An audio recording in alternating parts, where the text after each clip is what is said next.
Coucou les petites étoiles, j'espère que vous allez bien. Je vous retrouve aujourd'hui pour vous présenter 10 recommandations pour cet été. Oui, l'été est assez avancé et j'ai qu'une hâte, c'est d'être en automne. Mais écoutez, je me suis dit que c'était quand même pas trop tard parce qu'il y a encore beaucoup de monde qui part en vacances au mois d'août. Et je voulais absolument vous présenter toute la pile que j'ai à côté de moi. Je l'ai regardée, elle est assez grande, mais il y en a que 10, je vous rassure. Donc de romans à mettre dans votre valise pour pouvoir voyager. Je vous ai par ailleurs déjà fait une vidéo sur 10 recommandations que je vous fais pour cet été, donc je la mets juste ici. J'ai bien évidemment pas remis les mêmes pour que vous puissiez voir les deux vidéos si ça vous intéresse. Et donc ça y est, on est parti. Il y a de la fantasy, de la romance, un graphique et un peu de contemporain. Donc vous allez voir, normalement il y a un petit peu de tout, je l'espère. Et on va commencer avec une fantasy que j'ai découvert l'année dernière et dont je suis extrêmement heureuse de m'être lancée, tout simplement parce que j'avais un peu hésité même à m'en débarrasser. Et finalement j'ai bien fait de le garder parce qu'il était trop bien et j'ai qu'une envie, c'était de lire le tome 2.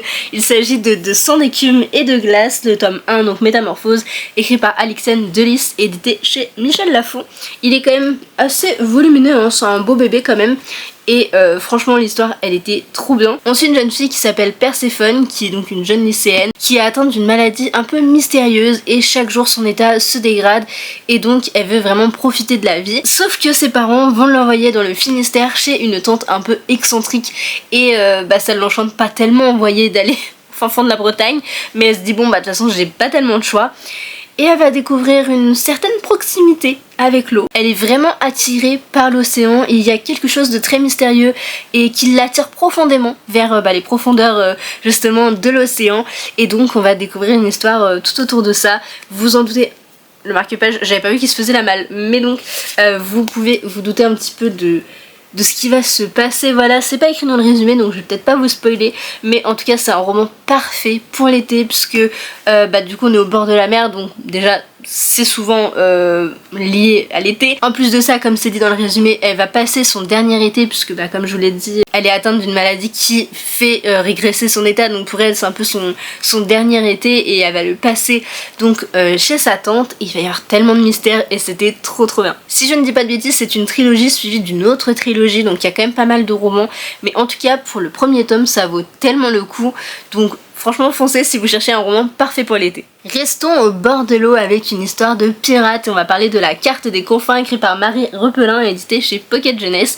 Tout le monde connaît un petit peu cette histoire de Blake et Callie qui vont donc se rencontrer dans des circonstances pas très légales puisque elle est une voleuse et lui il veut racheter quelque chose que elle a volé. Enfin bref, une histoire de pirate quoi. Ils sont rarement légales, mais donc Callie va se retrouver propulsée sur l'Avalon, donc le bateau de Blake, et elle va partir avec lui à la découverte de la Carte des Confins, de tout ce qui tourne autour de ça, et c'était une super histoire. J'ai déjà lu le tome 2 d'ailleurs, je suis pas sûre de vous en avoir parlé, mais depuis j'ai lu le tome 2 et c'était vraiment trop chouette. Pourquoi il est parfait pour l'été? Déjà on est au bord de la mer, on est avec des pirates, on voyage, donc je trouve que c'est vraiment la lecture en plus qui se lit très vite parce que c'est un vrai page turner qui correspond à l'été, puis les personnages sont très attachants et encore plus du coup quand on les suit avec le tome 2 parce que je vous conseille de les lire assez proches.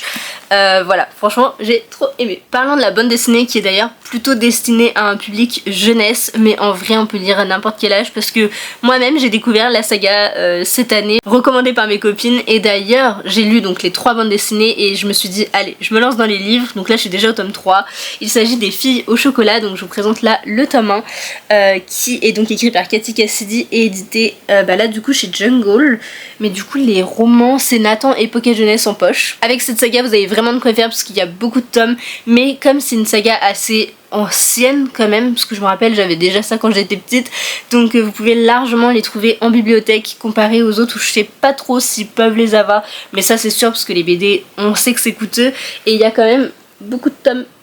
Voilà, je voulais vous montrer, il y en a quand même plusieurs, je crois qu'il y en a une 11 12 peut-être, donc ça fait quand même pas mal. Je vais pas vous pitcher le premier tome parce qu'en fait chaque tome se concentre sur une des sœurs ou sur un de leurs copains, ça se peut être pas vraiment, enfin si vous connaissez un petit peu, ou même si vous regardez au niveau des couvertures, on s'en doute quand même. Mais donc on suit un homme, Paddy, qui a une fille qui s'appelle Sherry, et il va se remarier avec une femme qu'il avait connue auparavant. Et cette jeune femme a 4 filles, donc en fait on va suivre vraiment, en tout cas dans le premier tome, cette insertion de son père et sa fille vers cette nouvelle famille, et donc l'acceptation de comment ils vont tous évoluer. Et donc chaque tome se concentre sur une des sœurs, et donc là j'en suis au tome 3 et j'aime trop, vraiment, c'est trop bien, c'est très jeunesse, mais enfin c'est le public quoi, c'est pour les peut-être 9, 12, 9, 14, quelque chose comme ça, puisque la plus jeune a 11 ans. Donc vous voyez, c'est quand même pour un public assez jeunesse, mais franchement j'aime beaucoup trop. Et du coup il y a beaucoup de passages l'été, après on suit quand même relativement l'année et on grandit donc un peu avec elle, et c'est vraiment génial. Si vous me suivez depuis longtemps ou si vous me connaissez un petit peu, vous savez, vous vous en doutiez que j'allais forcément parler de cette saga,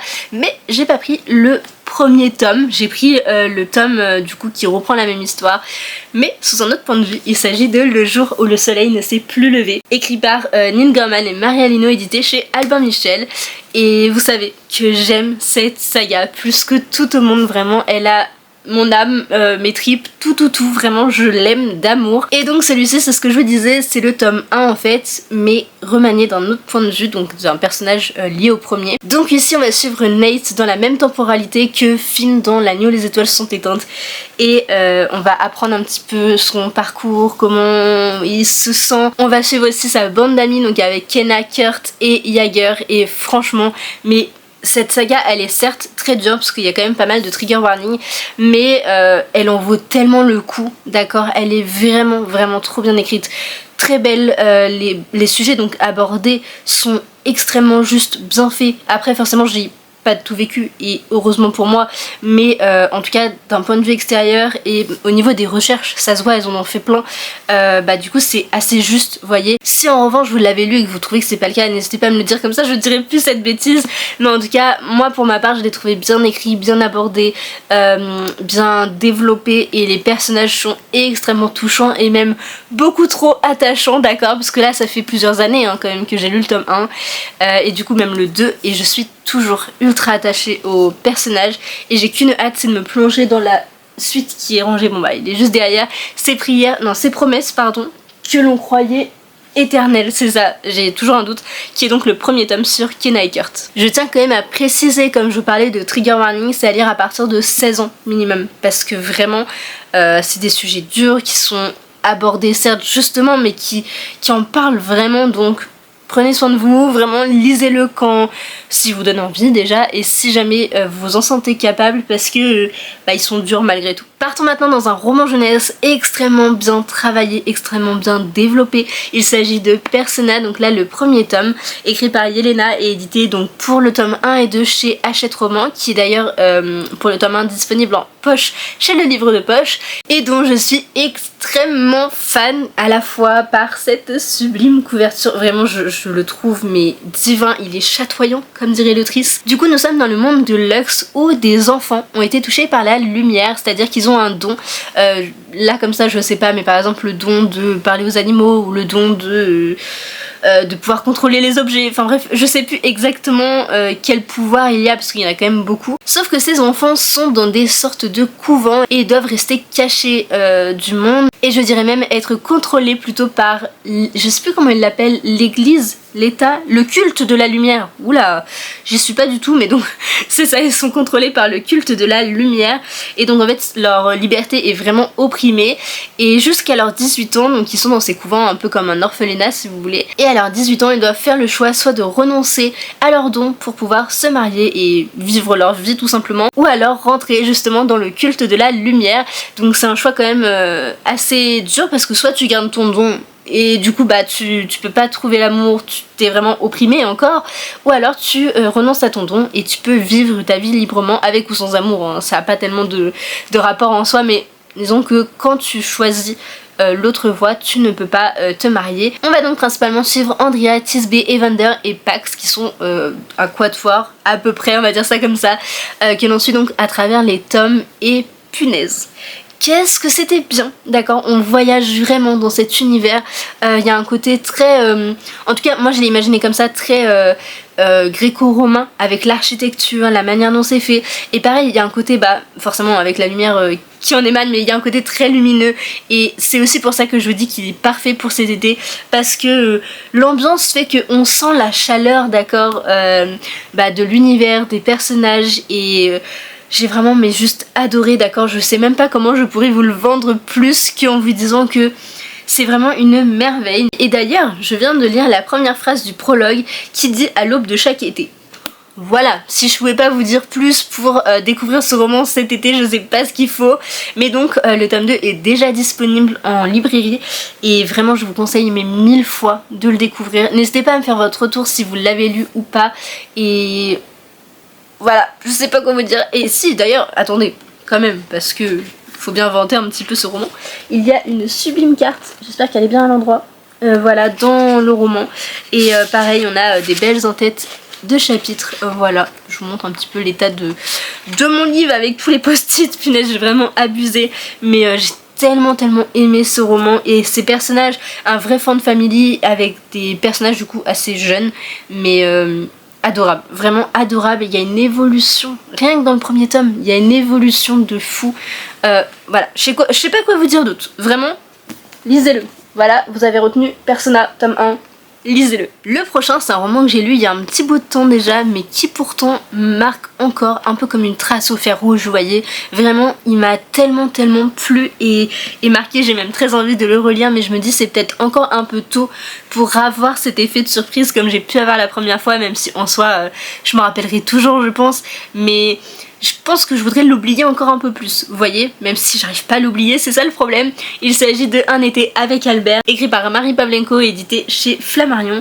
C'est un roman que j'ai découvert un peu sur un coup de tête, dans le sens où je voulais absolument découvrir Marie Pavlenko, et je me suis dit il est assez court et il me tente de fou. Dans cette histoire aussi, Soledad qui vient de passer le bac et qui avait tout planifié pour son été, elle comptait vivre ses meilleures vacances à la playa avec ses potes et tout, bref avec des petits cocktails, vraiment elle était déjà tout paré. Sauf que ses parents vont divorcer et donc tous ses plans vont tomber à l'eau puisqu'elle va être envoyée chez sa grand-mère, donc dans les Pyrénées. En vrai, il y a pire comme destination, vous voyez. Mais tout ce qu'elle avait prévu, ça vole en éclats et elle est pas tellement contente finalement d'y aller. Et ça peut se comprendre si tu te retrouves au fin fond de la montagne avec tes grands-parents alors que t'avais prévu un truc de fou. Même si moi je serais toujours heureuse de voir mes grands-parents, mais vous voyez ce que je veux dire. Je peux comprendre qu'à cet âge-là, surtout, on soit un peu triste. Mais donc elle va se retrouver là-bas et il va y avoir un mystère autour de la maison, du jardin, etc. Et donc tout l'ennui qu'elle pensait ressentir en étant chez sa grand-mère, eh bien va voler en éclats puisque il va y avoir des faits mystérieux, d'accord, dans cette maison. Et elle va un petit peu mener l'enquête pour découvrir qu'est-ce qui se passe. Et vraiment l'effet surprise il est pas possible, d'accord. Vraiment j'y repense encore, je me dis mais je me suis laissée tellement berner alors qu'en fait oui, ok. Et vraiment j'ai adoré ce roman, je l'ai déjà conseillé plusieurs fois et on m'a toujours dit mais il est trop bien. Donc vraiment foncez découvrir celui-ci parce qu'en plus il se lit très vite, ça se passe en été. Je pense que j'ai bien choisi. C'est vrai que pour l'instant je me trompe pas trop. Le prochain c'est une fantaisie asiatique que j'ai mais alors tellement aimé. Il est assez onirique, il est très doux. Vraiment la plume elle est à tomber par terre, d'accord. Je sais pas comment vous exprimer ce que j'ai ressenti en lisant ce roman, mais c'est tellement majestueux, d'accord. C'est un vrai coup de cœur et pourtant je l'ai lu il y a un an et demi peut-être et il me marque encore, c'est pour vous dire. Et j'aimerais tellement le relire comme si c'était la première fois. Il s'agit de La fiancée du dieu de la mer, écrit par donc Axie Oh et édité chez Lumen. Déjà que la couverture est absolument sublime.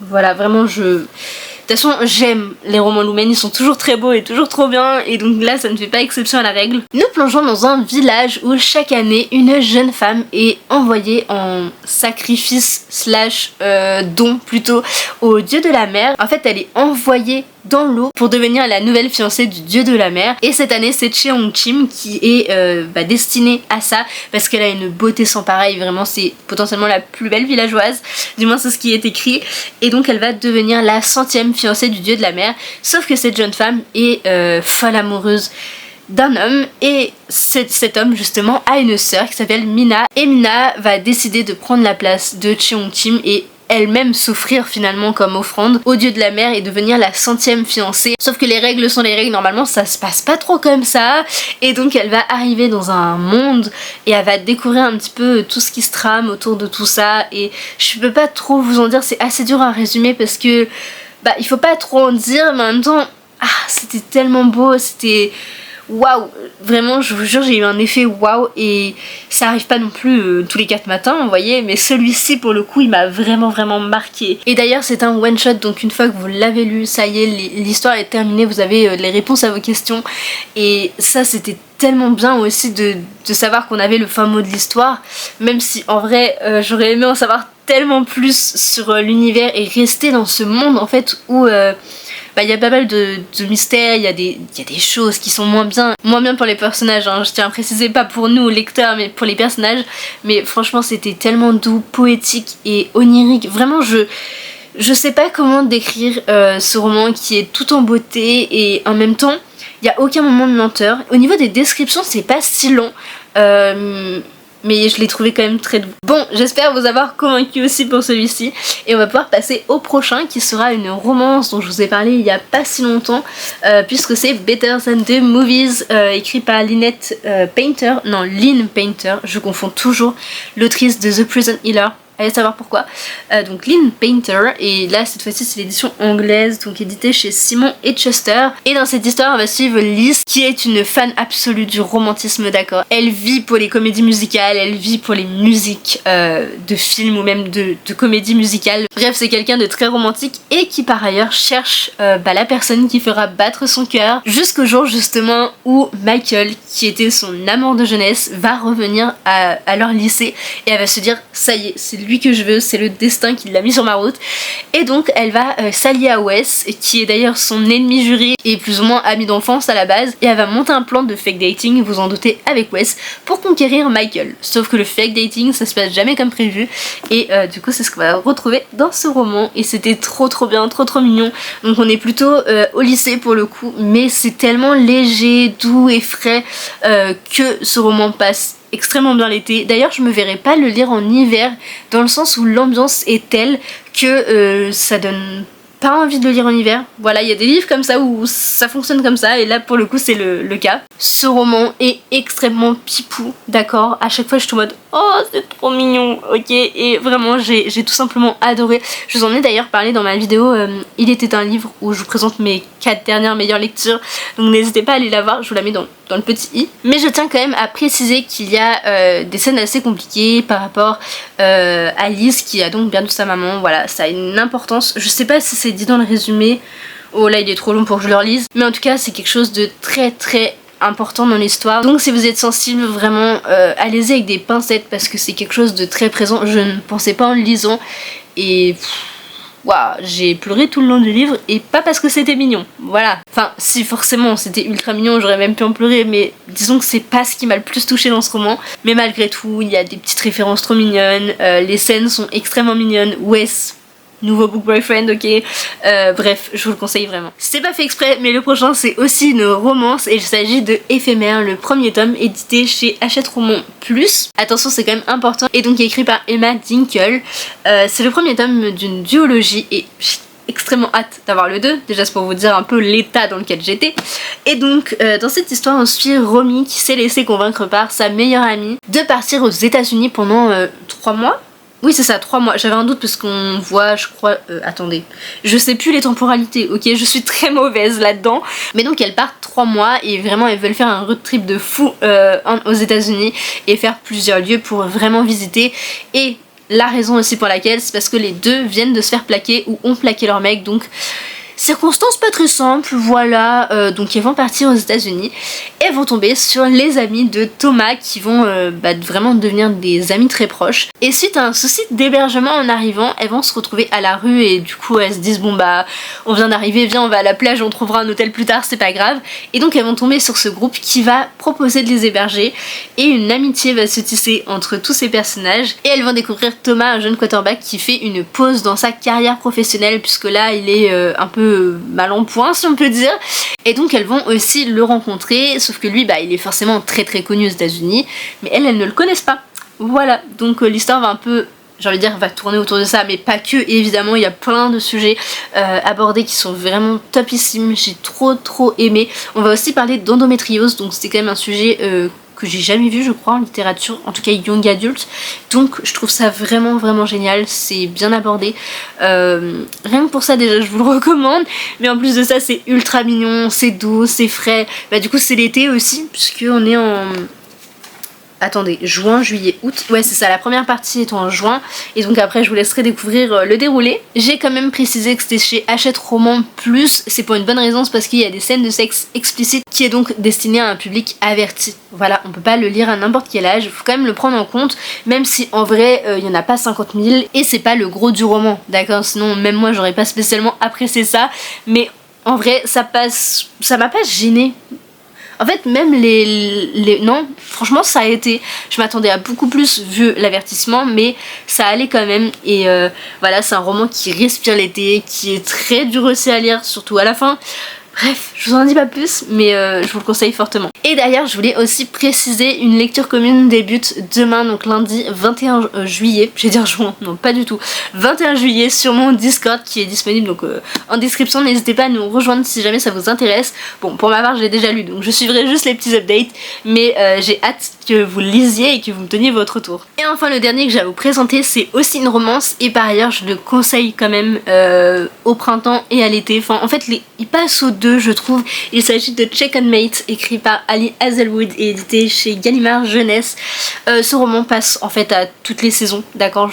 J'ai adoré, voilà, je vous spoil déjà d'avance mon avis. On suit Mallory Greenleaf qui ne veut plus jamais toucher aux échecs. Elle veut plus du tout y jouer, elle veut plus en entendre parler pour des raisons familiales, voilà, on nous en dit pas trop, en tout cas dans le résumé. Mais en fait cette passion a totalement détruit sa famille et du coup c'est pour ça qu'elle veut plus en entendre parler.